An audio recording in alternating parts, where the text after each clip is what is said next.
របៀបធ្វើជីកំប៉ុស្តពីគោកលីម៉ូកូអាចធ្វើបានងាយហើយជួយកែលម្អដីបានល្អណាស់ខាងក្រោមជាវិធីធម្មតានិងប្រើបានជាក់ស្ដែងសម្ភារៈត្រូវមានលីម៉ូកូស្រស់ឬស្ងួតសំណល់រុក្ខជាតិស្មៅស្ងួតស្លឹកឈើសម្បកស្រូវចំបើង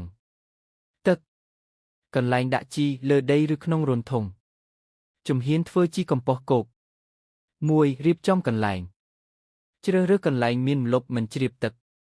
អាចជីក្រូនជម្រៅប្រហែល30-50 ស.មឬធ្វើជាគំនរលើដី 2. ដាក់ស្រទាប់ទី 1 ស្លឹកឈើស្ងួតចំបើងស្រទាប់ទី 2 លីម៉ូកូស្រទាប់ទី 3 ស្រោចទឹកអសើមកុំឲ្យជ្រាបទឹកពេកបន្តដាក់ជាស្រទាប់ដល់កម្ពស់ប្រហែល 1.5 ម៉ែត្រសមាមាត្រល្អលីម៉ូកូ1ភាគសំណល់រុក្ខជាតិ2-3ភាគ 3. គ្របនិងថែទាំគ្របដោយស្លឹកឈើឬក្រណាត់ផ្លាស្ទិក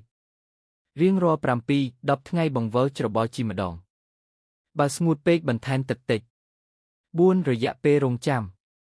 ប្រហែល 1-3 ខែអាស្រ័យលើអាកាសធាតុជីរួចរាល់ពេលពណ៌ត្នោតខ្មៅមិនក្លិនមិនឃើញសំណល់ដើមច្បាស់របៀបប្រើដាក់បំពង់ជុំវិញដើមដំណាំលាយជាមួយដីមុនដាំបន្លែឬដំណាំផ្សេងគន្លឹះសំខាន់